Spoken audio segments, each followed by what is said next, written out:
Thank you. Thank you, Sir Christopher, and it is a pleasure to serve under your chairmanship this morning. And I'm also grateful to the Honourable Lady, the Member for Bath, for securing this debate and also for the contributions made by the members across the House. I will try and cover a number of the points raised, but even though we do have a fair amount of time, because the contributions have been quite wide-ranging, I'm not necessarily going to be able to give all elements the justice perhaps they deserve. We do, as has been mentioned by a number of the contributors today, live in an increasingly competitive, dangerous, and as the Honourable Lady said, an increasingly complex world. The integrated review of security, defence, development and foreign policy highlighted three broad and significant challenges. Firstly, the challenge from autocratic regimes who seek to undermine human rights and open societies. Secondly, the challenge of rapidly developing technologies which, whilst often bringing huge benefits, also bring new dangers from states, from terrorists, from criminal groups and individuals who would do us harm. And thirdly, the challenge of existential threats, such as pandemics and climate change, both of which have been discussed significantly this morning. In response to this challenging context, the integrated review sets out the Prime Minister's vision for a stronger, more prosperous union in 2030. It has at its heart the protection of the interests of the British people, our sovereignty, our security, our health and our prosperity. It sets out a comprehensive and holistic approach to our security. We should not forget, however, that the threats from terrorism and conflict remain, which is why a hard-edged security and intelligence capability is a recurrent thread through the integrated review, which we've underpinned by our increased investment in defence to 2.2% of GDP and our cherished security and intelligence agencies, and particularly our work with NATO and Five Eyes. A number of members have mentioned about our ODA commitment, and I would remind them that despite the unique and extreme financial pressures imposed upon us by coronavirus, the UK remains, in both percentage and absolute terms, one of the world's most generous aid donors. The world is changing, and we need to adapt to it. We must ensure that we have the capabilities and systems not only to respond to today's threats, but also to anticipate and to respond to the threats of tomorrow. Our integrated review commits us to work to solve global challenges, to invest in science and technology, to act as a force for good, championing free trade, individual freedoms, global prosperity, and to take a more robust approach to security and deterrence. Let me give way. I thank him for giving way. After all that he has heard this morning, and we could only touch on many of the issues, will he not agree that the balance that we have to strike about global security has to shift away from just sort of arming ourselves again as a country as if it was about a national threat, and looking of how we can work together globally, internationally, and these signals that we have been setting out in the last year or so about our strength and using international aid for our advantage as a country is going in the wrong direction. Does he not agree? Minister. The points that she's raised, I do address in the speech, if she'll bear with me. On the point about how she frames our use of international aid for the UK advantage is completely wrong. It's completely wrong. And the Prime Minister, the Foreign Secretary, and in fact the whole of the government have made it very, very clear that we are committed and determined to be a force for good in the world, to work with partners to address global challenges. Our foreign policy is on behalf of the British people, but our development work is, as I say, to be a force for good in the world, not for our narrow self-interest. Thank you. So thank you for giving way. We had a debate in Westminster Hall here before the break. It was to do with NGOs and faith groups. I do believe that there's a role for government to partner faith groups and churches and those who want to help and perhaps maybe fill the gap of the shortfall, I should say, between the monies that United Kingdom gave in the past and gives now. So I'm just wondering, is there a possibility, Minister, that you could maybe indicate either now or send me details of, or send us all details of, how faith groups can partner government to help and how they can gauge and achieve a better achievement for us all through that? Minister. The Honourable Gentleman is right in highlighting the importance that faith groups, informally and formal faith groups, the huge role they play around the world in alleviating poverty, in addressing difficulties and harm, and the government is absolutely recognises the important role that they play. We work through a number of partners around the world, some faith-based, others secular, to try and deliver on that Force for Good agenda. But he's absolutely right that faith organisations play a hugely important role in delivering humanitarian policy.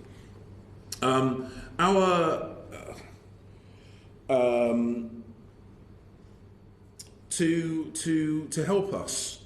help us in delivering the agenda that we set out in the integrated review, we've brought together our diplomatic network of 281 posts in 178 countries with our aid budget and development policy to create the Foreign, Commonwealth and Development Office.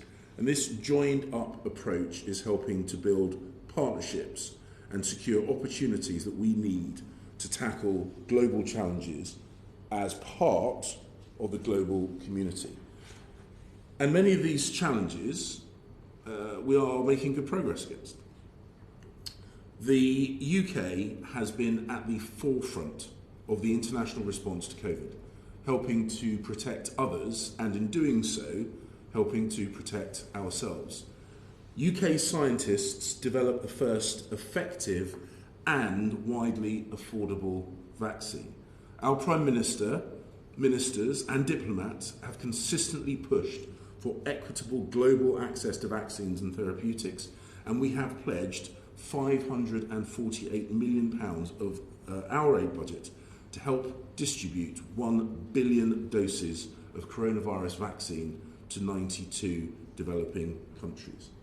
To support the fastest route to national and global recovery, we have committed £1.3 billion of UK aid to help cushion the health and economic impacts of the pandemic around the world. We must learn the lessons of COVID-19, and last year the Prime Minister outlined his 5-point plan for preventing future pandemics. James Dane. So, I thank the Minister for giving way.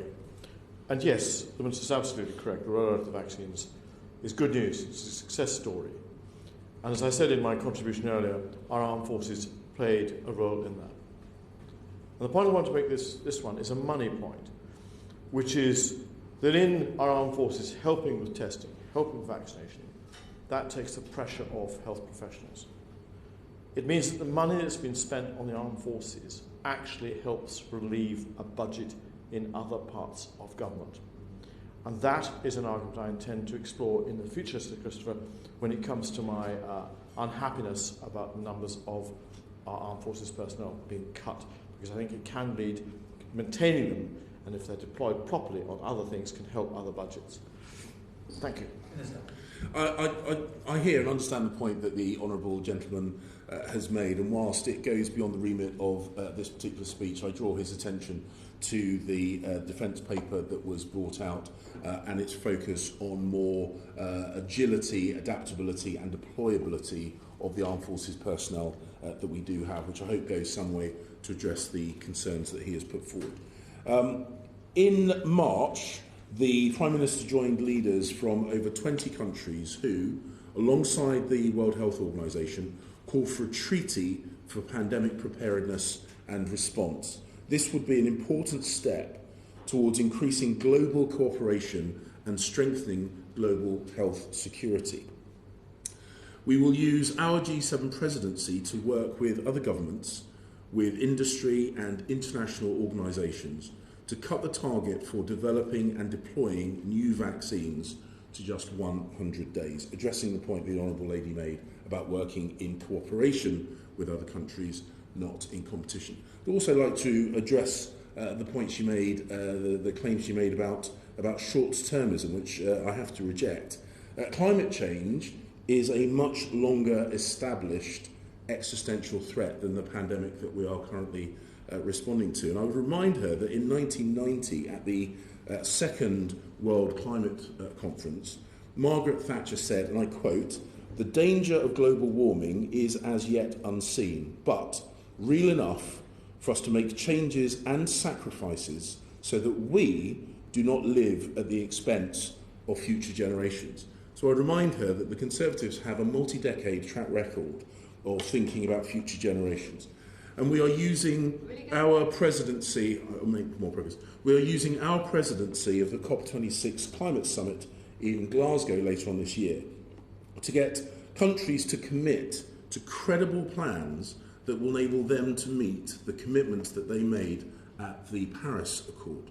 And we're also using the summit to boost cooperation and climate finance so that countries can adapt and build resilience to the evolving climate threat.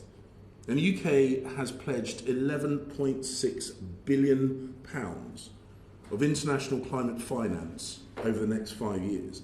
And we will spend a significant proportion of that on building resilience in vulnerable countries. And in January, the Prime Minister launched the Adaptation Action Coalition to galvanise momentum on climate adaptation ahead of COP26 and beyond. And we've also worked to secure more international attention on the overlap between climate change and security threats.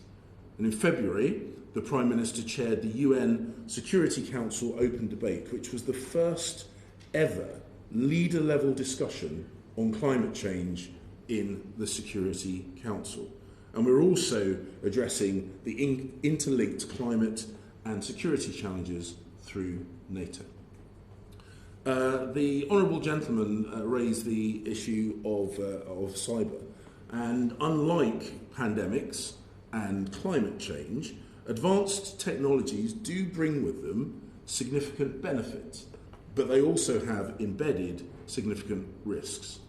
Artificial intelligence, for example, has the potential to help tackle global challenges. But as AI technologies like facial recognition continue to develop in their sophistication, we need to ensure that such technologies are not used as a tool of repression. The UK government believes in responsible technological innovation that benefits everyone. But it is a fast evolving area with a dearth of international agreement.